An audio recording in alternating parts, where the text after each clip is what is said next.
get ready for the dictation on the count of 3, 2, 1, start. The state of the ongoing global climate crisis is such that India is going to have hot days and more of them every year. While some of the blame for the effects heat-related morbidity and mortality may lie at the feet of meteorological caprice, the bulk of it will lie at the door of the government whose responsibility it is to deal with and manage foreseeable inevitabilities. On April 26, nearly a million people gathered on an uncovered ground in Navi Mumbai for an event in which social activist Dattatreya Narayan received a state award with Union Ministers Amit Shah and Kapil Patil, Maharashtra Chief Minister Eknath Shinde and Deputy Chief Minister Devendra Fadnavis joining him on a covered podium. More than 120 people suffered considerable heat stress, 13 died and 18 others were hospitalized. Mr. Shinde called the deaths very unfortunate, but fortune had nothing to do with it. News reports said that individuals, especially police personnel, were scrambling to bring drinking water to those in distress because water at the site had become too hot to drink and to carry them on motorcycles to avail medical assistance. This speaks less to their resourcefulness and more to the absence of a systematic plan for the event that accounted for predictable second-order problems. After the event, experts also said that the area lacked a local India Meteorological Department station to issue heat alerts. This misses the point. Many places in India are likely to have a large political event before an official weather station.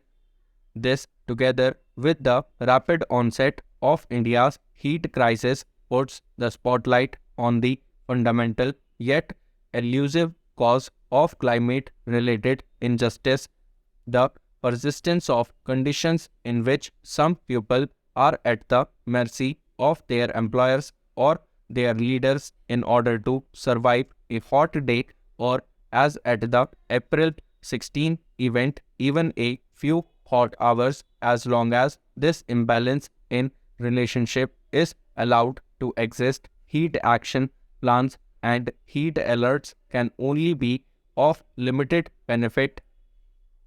Instead, India must work towards becoming a country in which every individual is equipped with climate literacy sufficient to know why higher temperature plus higher relative humidity and or dehydration equals high risk of injury and death, and the ability to access cool and clean drinking water, ventilated shelter and lodging, and affordable emergency medical care wherever, whenever.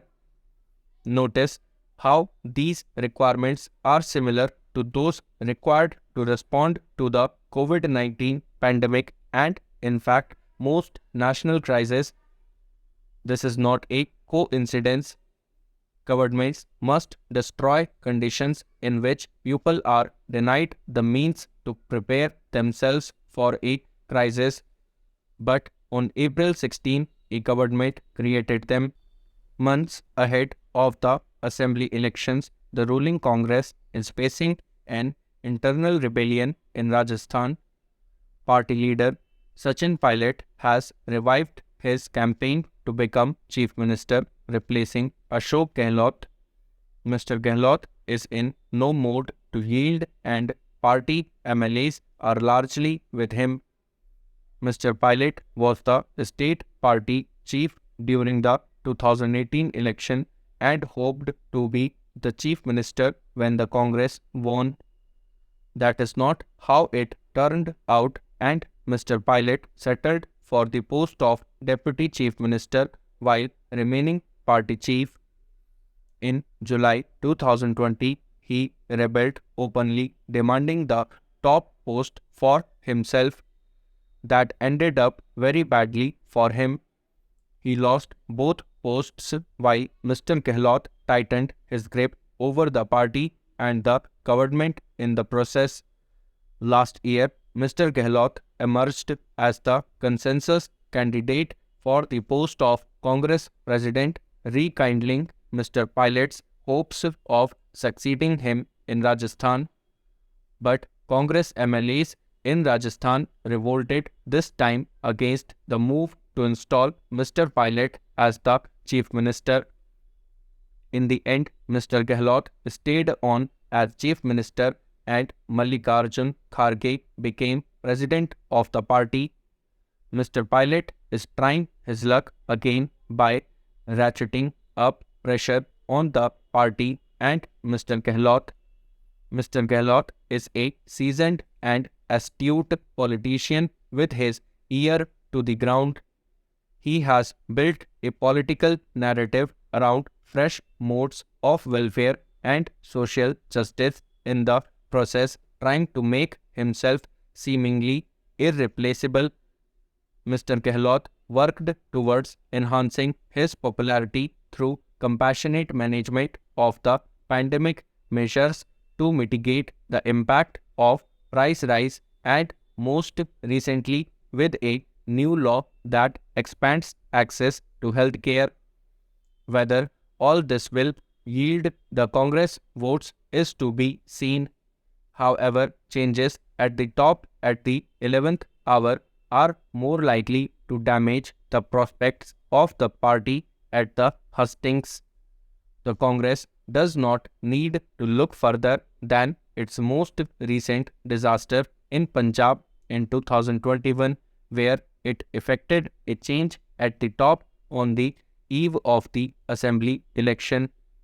With the Bharatiya Janata Party not exactly battle ready, the Congress can hope to win a second consecutive term in Rajasthan if only it could put its own house in order. At 45, Mr. Pilot has age on his side and he could be persuaded to reorient his ambitions accordingly.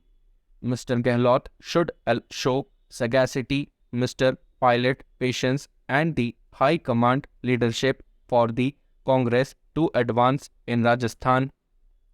As the election approaches, the situation might get worse before it gets better.